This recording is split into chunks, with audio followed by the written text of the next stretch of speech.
So ngayong gabi po, bago po tayo magsimula, tayo po ay sandaling manalangin. Let's bow our heads, close our eyes, and let's pray.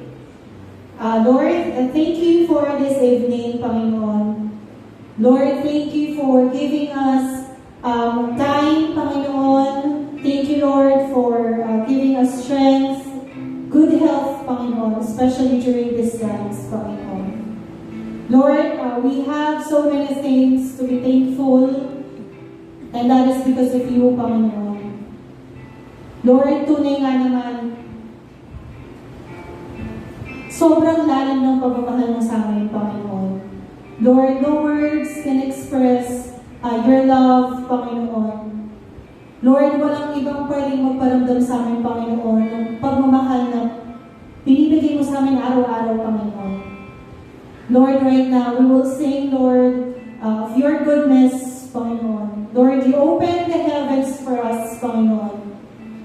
And Lord, right now, we will bring back everything to you, Panginoon.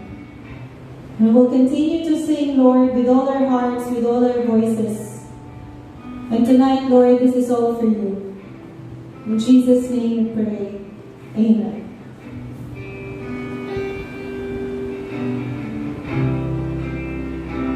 Yes, Lord.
Let all the earth rejoice. Let all the earth rejoice.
know about your creation, Panginoon. Your love, Panginoon. Hallelujah.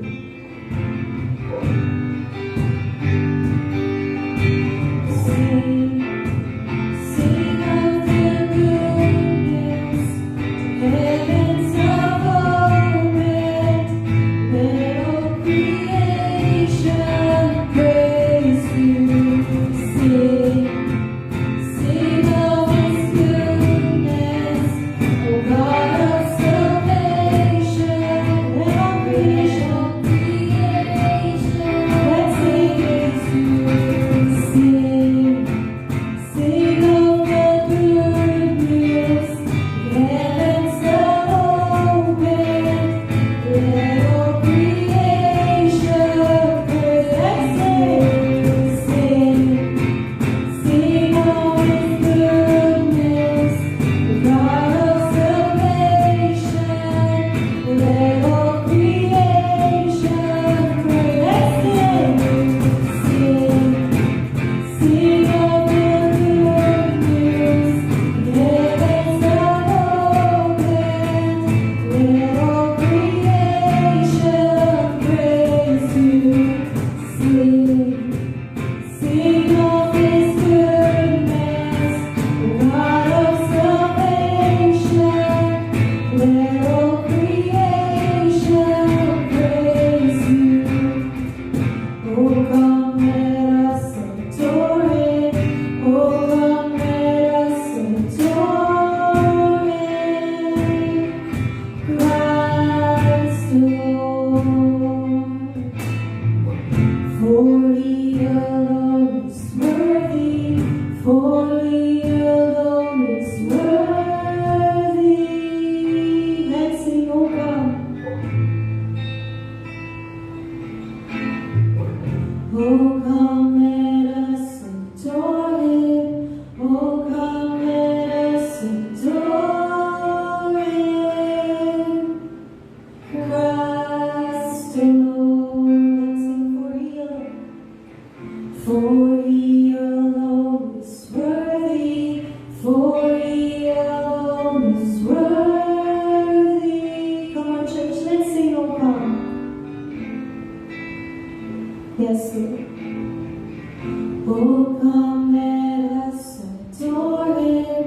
Oh, come, let us adore Him. Christ alone. For He alone is worthy. For He alone is worthy. Let's continue to sing, oh come. Oh, come, let us adore Him. Oh, come, let us adore Him. Christ alone. For He alone is worthy. For He alone is worthy.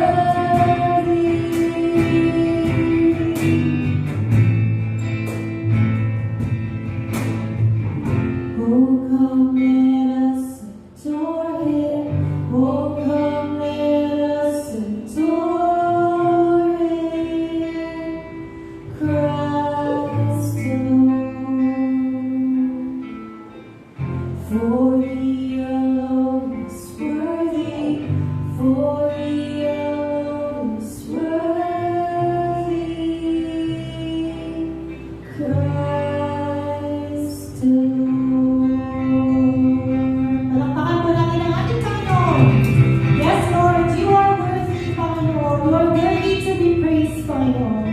Lord, we are very thankful for this evening, Panginoon. Lord, you open our hearts, our ears, Lord. Panginoon, ngayong gabi, Panginoon. Lord, throw away every, lahat ng blockage, Panginoon, sa heart namin, Lord, sa mind namin for this evening, Panginoon. Lord, throw it all away, Panginoon. And Lord, again, this night is for you, Panginoon. We praise you and love you, Panginoon. In Jesus' name we pray. Amen.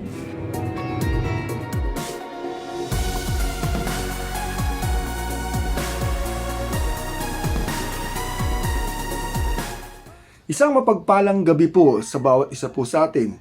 Welcome po sa ating pangatlong gabi ng ating sambang gabi. Salamat po sa inyong patuloy na pagsubaybay dito po sa ating sambang gabi. At alam ko po na habang kayo po ay sumusubaybay sa ating sambang gabi, sumasama sa ating pagsamba, umaawit at nakikinig sa mga mensahe, tunay na patuloy niyong naaalala ang kagandahan loob ng ating Panginoon. Ngayong gabi pong ito ay meron po tayong pag-uusapan patungkol sa isang bagay na napaka-importante. Ito po yung kasiyahan na ibinigay ng ating Panginoon sa bawat isa po sa atin. Alam po natin, nang bago pa lang natin siya nakilala, punong-puno po tayo ng kalungkutan, punong-puno po tayo ng dalamhati, punong-puno po tayo ng kabigatan sa ating buhay o walang kasiguruhan.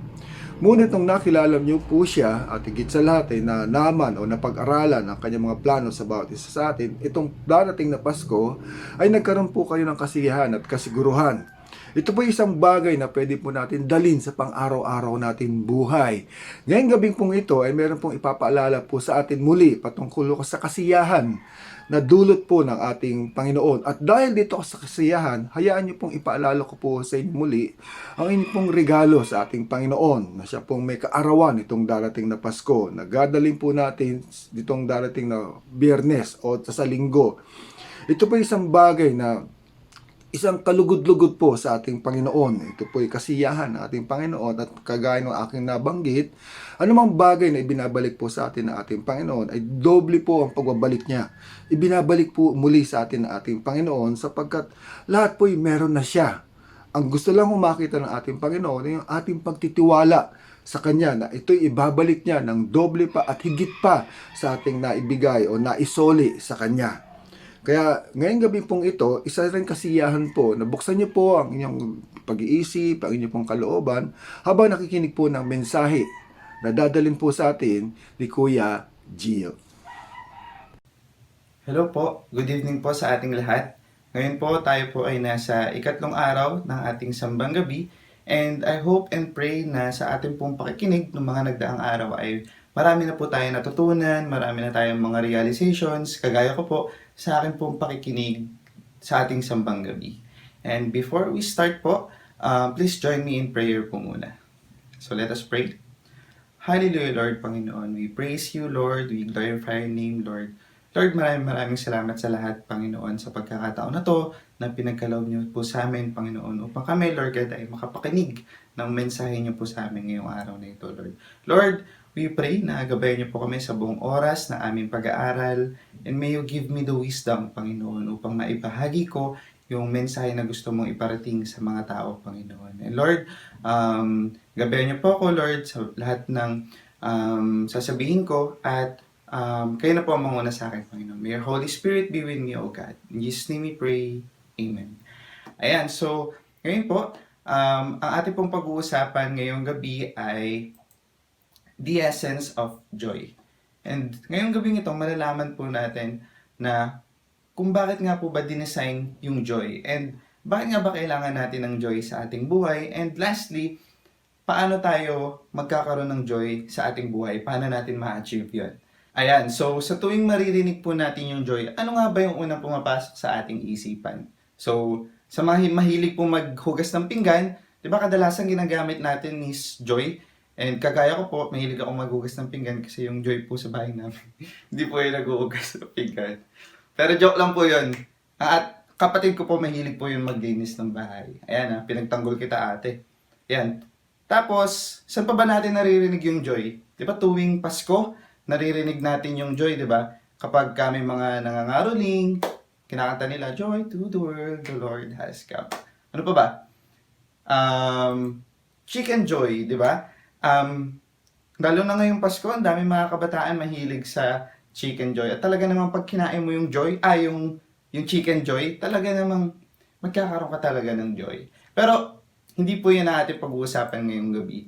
Pag-uusapan po natin ngayong gabi, yung essence ng joy sa ating buhay. And so, let's know more about joy. So sabi po sa dictionary, joy is a feeling of great pleasure and happiness. And so, ulitin ko po, joy is a feeling of great pleasure and happiness. So when was the last time po we felt this way? May it be in our school, kapag meron po tayo na-achieve na something na kapag nakapasa tayo sa subject na yun, kapag na-survive natin yung course na yun, or kapag napasaya natin yung profs natin, yung mga klase natin, up to the graduation point, 'di ba? Parang nagkakaroon talaga tayo ng joy, a feeling of great pleasure and happiness. And also sa pagtatrabaho, 'di ba? Kapag nabigyan tayo ng promotions, lalo na ngayon, 'di ba? Pasko, yung Christmas bonus, ang sarap sa pakiramdam kasi meron tayong kapasidad na makapag-provide sa ating family at sa ating mga relatives. Also sa family, 'di ba? Kapag nagkakaroon tayo ng quality time sa ating pamilya, sa mga kamag-anak natin na nagsisharing tayo ng laughter and bonding sa isa't isa, ang sarap sa pakiramdam. And lastly po, lalo na ngayong Pasko, 'di ba? Sobra yung joy. Naniniwala po ako na tuwing Pasko, sobra yung joy na nararamdaman natin kasi nga nakakasama natin yung mga kapamilya natin, yung mga matatagal na nating kapamilya na hindi natin nakikita, pero during Christmas, 'di ba, nagkakasama-sama tayo and we are having Christmas parties, iba't ibang events sa kung saan-saan, and exchange gifts, 'di ba? Ang sarap sa pakiramdam and we can really feel the joy during Christmas. Ayan, so ganun din, 'di ba, minsan tuwing gigising po tayo sa umaga, iisipan natin na sasabihin natin sa sarili natin, today I choose joy. Pero meron daw pong isang bagay na nakakahadlang or naghihinder sa atin to experience the joy in our lives. At ano po yun? Yun po ay ang tinatawag na fear. And so, sabi daw po, it is a natural tendency daw po sa ating mga tao na tayo ay matakot, na meron tayong kinatatakutan. And sometimes, dahil po sa fear na yun, hindi natin maramdaman yung joy. And ano nga ba? Saan nga po ba tayo madalas natatakot?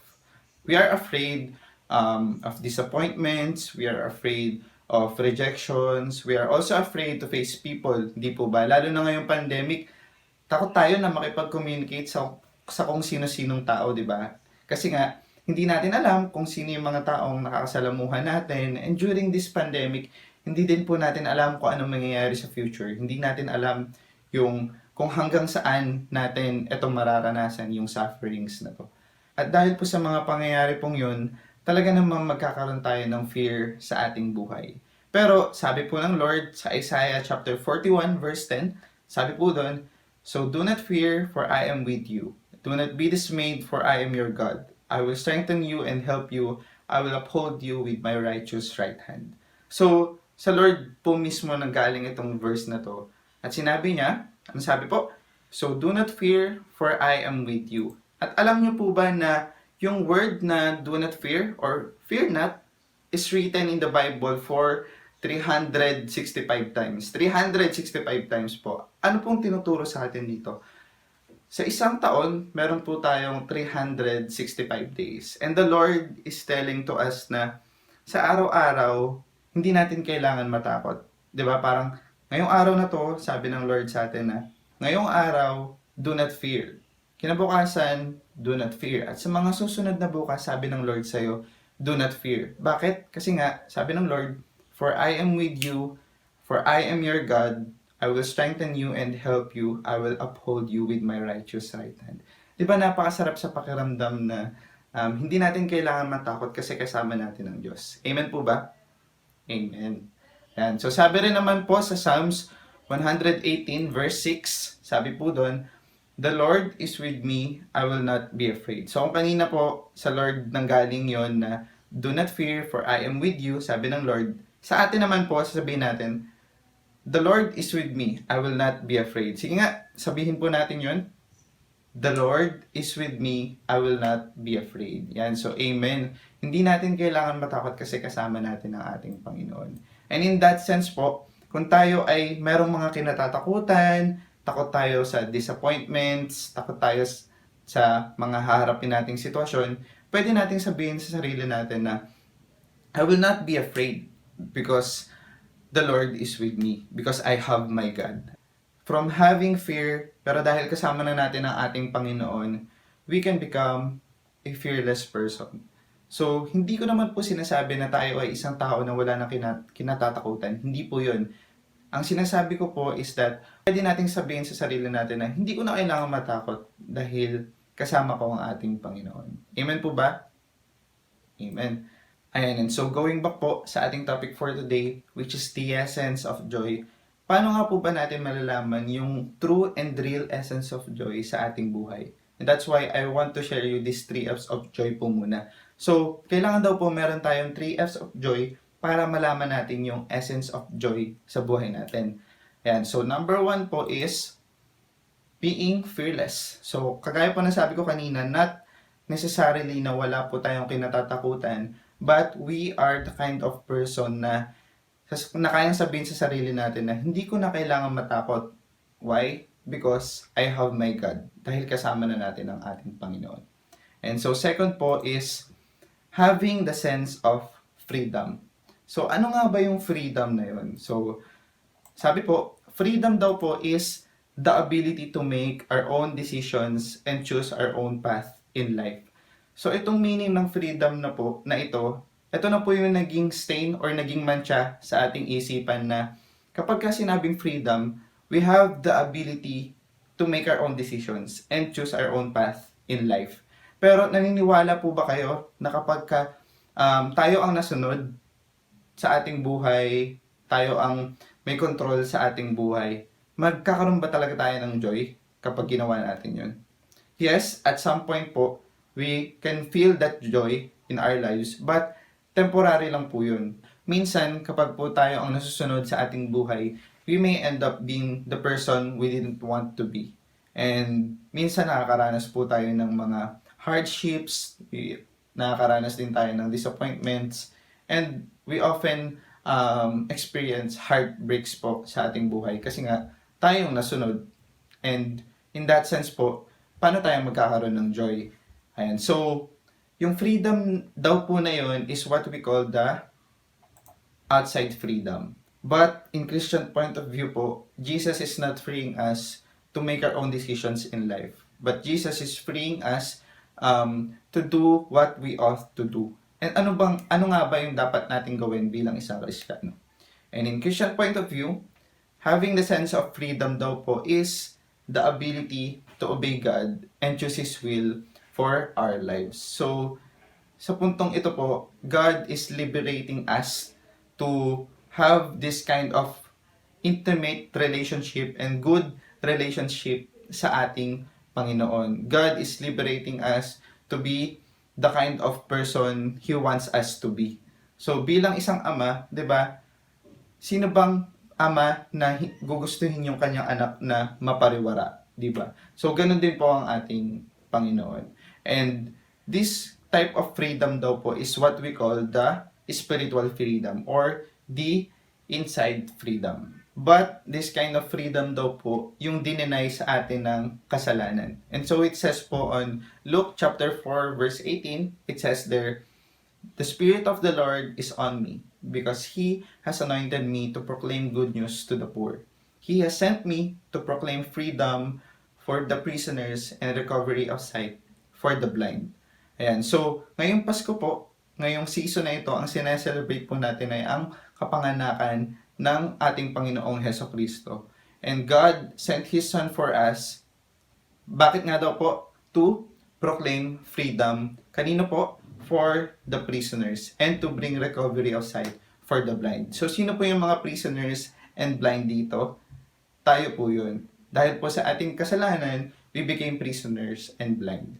Sabi po sa John chapter 8 verse 34, Jesus replied, "Very truly I tell to you, everyone who sins is a slave to sin." So tayo po yun. So kahit sino na nagkakasala ay nakatali sa kasalanan. Kaya nga po pinadala na ating Panginoon ang kanyang anak for us to be saved and to have that sense of freedom sa kasalanan na yun. So dahil pinadala na ng ating Panginoon ang kanyang anak sa atin, tayo ngayon ay malaya na. And that is the real and true meaning of freedom sa ating Panginoon. And so ulitin ko po, having freedom is the ability to obey God and choose His will for our lives. And that is what we call the spiritual freedom or inside freedom. Ayan. And so, gamitin po natin itong example na ito na meron pong isang farmer at yung kanyang mga alagang hayop. So, yung mga alagang hayop niya po na yun ay kumawala sila at nagpunta sa kung saan-saan because they feel na sa ganung paraan may freedom sila eh. Pero ang nangyari po, dun sa mga hayop na yun, kinuha sila ng iba. Yung iba, hindi na nakabalik. Siguro yung iba, namayat na or nagutom na kasi wala na nagpapakain sa kanila. So, instead of staying dun sa kanilang kinalalagyan, di ba? Kung saan merong farmer na nagpapakain sa kanila, healthy sila at malusog yung kanilang buhay doon, ang nangyari sa kanila is naging pariwara yung kanilang buhay kasi nga they decided to go over that fence. So, ganun din po sa ating pong buhay. Na minsan, kapag tayo yung sinunod natin yung sarili natin, tayo gumawa ng mga desisyon para sa ating buhay, we may end up having trouble. Instead of staying sa ating Panginoon and choosing to do His will for us, mas masarap sa pakiramdam kasi nararamdaman natin yung comfort na nanggaling sa ating Panginoon. And by doing the will of the Lord, we may have the real sense of freedom. And so, going back po, the 3 F's of joy. So, first one is, if we really want that joy in our lives, we have to be a person that is fearless. Kasi, kasama po natin ang Panginoon. Pangalawa is, having the sense of freedom. The ability to obey God and choose His will for us. Last one po is, following the truth. So, paano nga po ba natin susundin ang katotohanan? We all know na yung katotohanan po na yun can only be found on Jesus Christ because Jesus Christ is the truth and the life. And I believe na by accepting Jesus Christ, by doing His will for us po, I know that sin loses its power and Christ's power takes over.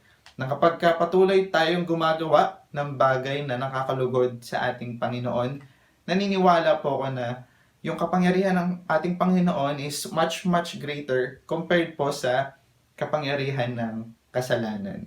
And yung mga kasalanan po na yan, ito daw po yung mga kasalanan na pangkaraniwan na ginagawa ng lahat sa atin. Ito daw po yung selfishness, greed, insecurities, sinful thoughts, and bad habits. Yung mga kasalanan po na yan, all of them will disappear kapag po patuloy po tayo na sumusunod sa gawain ng ating Panginoon. And so, let's now go back po sa 3 F's of joy. For us to have the essence of joy, we should have, number 1 po is fearless kasi kasama po natin ang ating Panginoon. So, ano man yung harapin natin sa araw-araw, kaya natin sabihin sa sarili natin na kaya ko yan. Bakit? Kasi kasama po natin ang ating Panginoon. Pangalawa po, having the sense of freedom. A freedom to obey God, having the ability to obey God and choose His will for us. Lastly, following the truth that can only be found on Jesus Christ. So kapag meron po tayo ng lahat ng ito, we can really feel and we can really have the true and real essence of joy. Amen po ba? And amen. And so, ngayong Pasko po, pinadala ng ating Panginoon ang kanyang anak sa atin for us to bring the true and real essence of joy sa ating buhay. Kaya pala meron pong kanta na, Joy to the world, the Lord has come. So because the Lord has come, we can really feel and we can really experience the true essence of joy in our lives. And so, maraming salamat po sa pakikinig. Let us pray. Hallelujah, Lord, Panginoon, we praise you, Panginoon, we glorify your name. Aming Panginoon, nagpapasalamat po kami, Lord God, sa inyong mensahe sa amin ngayong araw na ito, Lord God, na tunay nga po, Panginoon, that the real essence of joy po is yung pinadala mo sa amin ng iyong anak. And for us to experience that real essence of joy in our lives, we should become the person that is fearless, Panginoon, kasi alam namin na kasama ka namin sa aming buhay, Panginoon. And thank you, Lord, for bringing us freedom na patuloy na sumunod, na patuloy na gumawa ng mga bagay na naayon sa iyong kalooban, Panginoon. Salamat po, Panginoon, sa araw na to. Patuloy niyo po kaming gabayan at patuloy niyo po kami pakaingatan, O Lord God. This we pray in Jesus' name. Amen. Mga kapatid, mga kaibigan, tunay na napakaganda ng paalala sa atin ng ating Panginoon, halang higit itong darating na Kapaskuhan. Pinapaalala niya ang kanyang pagmamahal, pinapaalala niya ang kanyang walang hanggang pag-ibig sa bawat isa sa atin. Pinapaalala niya kung gaano tayo kahalaga sa kanyang mga mata. Pinapaalala niya ang kaligtasan na kanyang pinagplanuhan sa bawat isa sa atin. Nakita niya kung paano gustong umabot ng tao sa Diyos, ngunit hindi ito kaaya-aya sa ating Panginoon. Kaya niya pinadala ang kanyang bugtong na anak upang magkaroon tayo ng kaligtasan, magkaroon tayo ng katahimikan, at higit sa lahat magkaroon tayo ng kasiyahan sa bawat isa sa atin o sa ating sarili. Ngayong gabing ito, patuloy natin ilalapit ang ating sarili sa Kanya, patuloy tayong tatawag, at higit sa lahat, patuloy tayong magtitiwala sa Kanya. Tayo sanggaling manalangin. O aming Panginoon na makapangyarihan sa lahat, muli kaming tumatawag sa iyo, muli kaming nananalangin at hindi kami hinto, Panginoon, sa pagpapasalamat, sa pagpapatawad mo sa aming mga kasalanan. Tunay, Panginoon, bagamat kami hindi karapat-dapat sa iyo, pinadala mo yung bugtong na anak. Pinakita mo, Panginoon, ang iyong walang hanggang pag-ibig. Nakita mo, Panginoon, ang bawat kalagayan namin sa iyong mga mata. Nakita mo, Panginoon, ang bawat sitwasyon namin. Na tunay, Panginoon, na kami ay maraming kakulangan, maraming takot, maraming pangamba, at higit sa lahat, walang kalayaan. Salamat po, Panginoon, sa patuloy mong pagpapakita ng katotohanan sa bawat isa sa amin. Sa iyong pagdating, Panginoon, dito sa mundong ito, sa iyong kapanganakan, tunay, Panginoon, na pinapakita mo na dapat ay huwag kaming matakot, bagkus ay patuloy kaming magtiwala sa iyo, patuloy kaming kumapit, patuloy kaming umasa sa iyo, Panginoon. Maglakad kami sa mundong ito nang walang takot, bagkus, Panginoon, punong-puno ng pag-ibig, punong-puno ng kalakasan, na lahat ng ito ay nanggagaling sa iyo. Salamat din po, Panginoon, sa kalayaan na patuloy mong ibinibigay. Kalayaan, Panginoon, upang paglingkuran ka. Kalayaan, Panginoon, upang sambahin ka. Kalayaan, Panginoon, upang ikaw ay papurihan, pasalamatan. Salamat po, Panginoon, sa ganitong kalayaan na patuloy mong ibinibigay. Salamat po, Panginoon, hindi lamang sa kalayaan, kundi patuloy mong pinapakita sa amin, pinapahayag sa amin ang katotohanan na nanggagaling sa iyo. Salamat po, Panginoon, sa itong paalala mo upang magkaroon kami ng tunay na kasiyahan, kagalakan para sa amin. Salamat po, Panginoon, bagamat marami kami hindi maarok sa aming isipan, ikaw, Panginoon, ang aming Diyos na patuloy na humahawak, gumagabay, nagbibigay ng ilaw sa bawat landasin na aming tatahakin. Ikaw, Panginoon, ang aming Diyos na patuloy na humahawak sa bawat buhay namin, sa bawat pamilya namin, sa bawat pangarap namin, sa bawat kilos namin sa mundong ito. Tunay, Panginoon, na kami iyong mahal na mahal. Salamat po, Panginoon, sa iyong pagtsatsaga sa bawat isa sa amin. Tunay, Panginoon, na nakikita mo ang bawat kalagayan namin sa iyong mga mata na hindi ito karapat-dapat. Bagkus, Panginoon, ay binigyan mo kami ng kasiyahan. Salamat po, Panginoon, sa ganitong kasiguruhan. Salamat po, Panginoon, na ikaw ang aming Diyos na buhay na nakikialam sa bawat isa sa amin. Salamat po, Panginoon, ikaw ang aming Diyos na patuloy na nagbibigay ng wagas, sariwang pag-ibig sa bawat isa sa amin. Salamat po, Panginoon, ikaw ang aming Diyos na buhay na nakikialam sa bawat isa sa amin. Sa ganitong diwa, Panginoon, salamat. At sa aming pasasalamat, hindi lamang din sa salita, Panginoon, gagawin din namin itong pagsasalamat nito sa magitan ng aming gawa, sa aming isipan. Panginoon, patuloy ka namin paglilingkuran, sasambahin. At higit sa lahat, Panginoon, ibabalik ang mga ibinigay mo sa amin, Panginoon, sapagkat ito'y hiram lamang. Isa na rito, Panginoon, aming mga tinatanging, aming talento, at ang bawat detalye na aming buhay. Salamat po, Panginoon, ikaw hihipo sa bawat isa sa amin at babaguhin mo kami na nanaayon sa iyong kagustuhan. Salamat po, Panginoon, at patuloy mo kaming hahawakan at hindi bibitawan. Sa gitna, Panginoon, ng walang kasiguruhan. Salamat po, Panginoon, at higit sa lahat, tutugunin mo ang aming panalangin sapagkat ito hinihiling namin sa pangalan ng Ama, ng Anak, ng Espiritu Santo. Amen at Amen. At ngayon, tanggapin natin ang walang hanggang pag-ibig ng ating Diyos Amang nasa langit na hindi maarok na ating kaisipan. Ganon din po, Panginoon, salamat. At tatanggapin namin ang walang hanggang kapatawaran na nanggagaling sa iyo. At salamat din po, Panginoon, at tatanggapin namin ang walang hanggang pakikipisan ng banal na Espiritu. At kami tatahak sa mundong ito na may panibagong kalakasan, ba't may panibagong kasiyahan. Sa pangalan ni Jesus, Amen at Amen.